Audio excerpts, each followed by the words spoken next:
नमस्कार। नॉर्सेट परीक्षा के लिए इस बेहद जरूरी विश्लेषण में आप सबका स्वागत है। आज हम चेस्ट एक्सरे को समझने का ऐसा तरीका सीखेंगे जिससे ये मुश्किल काम एकदम आसान लगने लगेगा और आपका आत्मविश्वास भी बढ़ेगा। सोचिए जरा, एग्जाम हॉल में हैं, घड़ी की सुई टिक टिक कर रही है और सामने एक मुश्किल सा चेस्ट एक्सरे रख दिया जाता है।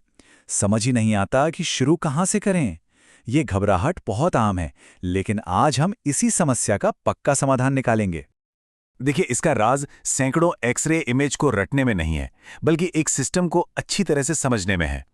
एक सिस्टमैटिक अप्रोच, मतलब एक सही तरीका, रट्टा मारने से कहीं ज्यादा पावरफुल होता है, खासकर जब बात एग्जाम में सफलता की हो। तो इस सिस्टम को मास्टर कैसे करें? ये रहा हमारा पूरा प्लान।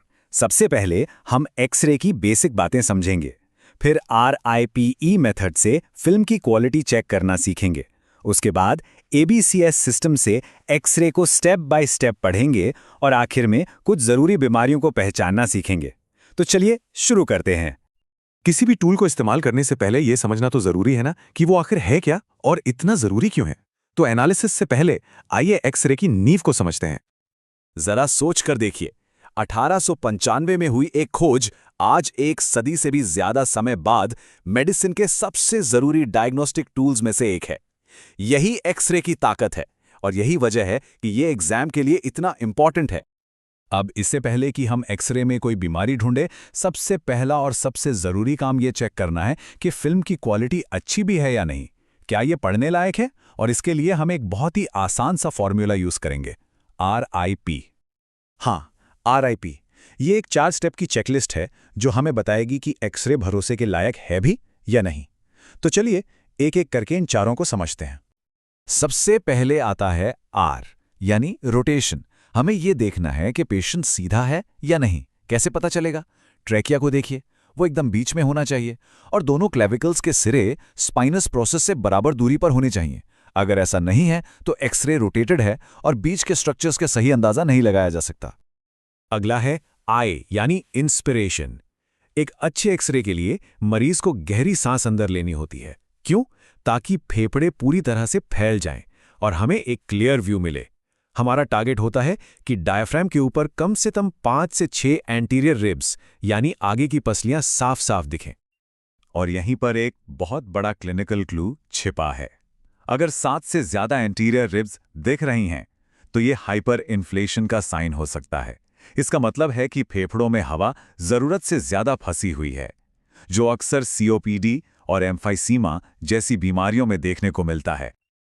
अब आता है P, यानी प्रोजेक्शन, और ये बहुत बहुत जरूरी है। देखिए, नॉर्मली PA व्यू होता है जिसमें पेशेंट खड़ा होता है, लेकिन ICU के मरीजों में अक्सर AP व्यू लिया जाता है और यहां गलती हो सकती है। याद रखिए, AP व्यू में दिल का साइज असल से बड़ा दिख सकता है, जिससे गलत डायग्नोसिस का खतरा रहता है। तो एक बार जब ये पक्का हो गया कि हमारे पास एक अच्छी क्वालिटी की फिल्म है, तो अब टाइम है उसे सिस्टमैटिक तरीके से पढ़ने का।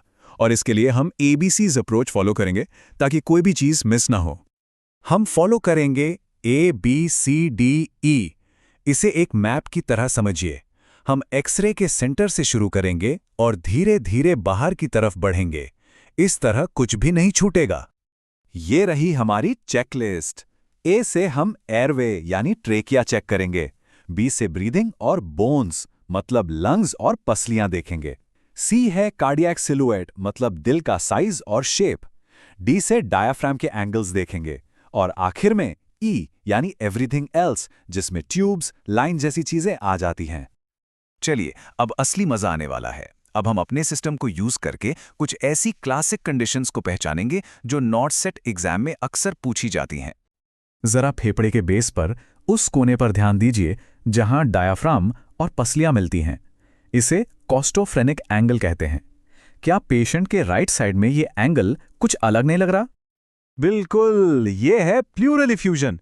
होता क्या है कि जो फ्लूइड है वो हवा से भारी होता है, तो वो ग्रेविटी की वजह से फेफड़े के सबसे निचले हिस्से में जमा हो जाता है और इसी वजह से वो जो शार्प कोना था वो गायब हो जाता है या धुंधला हो जाता है। अब जरा पेशेंट के लेफ्ट लंग को देखिए, राइट वाले से कंपेयर कीजिए। क्या ऐसा नहीं लग रहा कि लंग मार्किंग्स अचानक से खत्म हो गई हैं और उसके आगे का एरिया एकदम काला खाली सा दिख रहा है? ये एक क्लासिक केस है न्यूमोथोरैक्स का। चेस्ट कैविटी में हवा लीक हो गई है और उस हवा ने फेफड़े को चेस्ट वॉल से दूर धकेल दिया है। वो जो काला एरिया है वो सिर्फ हवा है और कुछ नहीं। अच्छा, अब ये देखिए, ये एक बहुत ही फेमस हाई यील्ड फाइंडिंग है एग्जाम के लिए। इस दिल के शेप को देखकर कुछ याद आ रहा है? किसी खास चीज जैसा नहीं लग रहा। एकदम सही। ये है बूट शेप्ड हार्ट, जो टेट्रोलॉजी ऑफ फेलोट की निशानी है। ये राइट वेंट्रिक्युलर हाइपरट्रॉफी की वजह से होता है। पीडियाट्रिक कार्डियोलॉजी से जुड़ा ये सवाल तो जरूर पता होना चाहिए। तो हमने काफी कुछ देख लिया, अब इन सबको एक साथ समेटते हैं। किसी भी चेस्ट एक्सरे में महारत हासिल करने के लिए बस कुछ बातें याद रखनी है। तो सक्सेस का फ्रेमवर्क क्या है? बहुत सिंपल है, बस 3 स्टेप्स। पहला, हमेशा राइट मेथड से क्वालिटी चेक करें।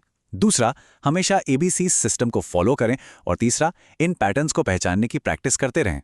बस यही तरीका है जो एक कंफ्यूजिंग इमेज को एक क्लियर कट डायग्नोसिस में बदल देता है। तो अगर ये सिस्टमैटिक तरीका मददगार लगा और नॉर्सेट के लिए ऐसे ही और भी मुश्किल टॉपिक्स को आसान भाषा में समझना चाहते हैं तो मेडटॉक 19 चैनल को सब्सक्राइब करना ना भूलें। हमारे साथ जुड़ने के लिए शुक्रिया और अगली बार तक सीखते रहिए।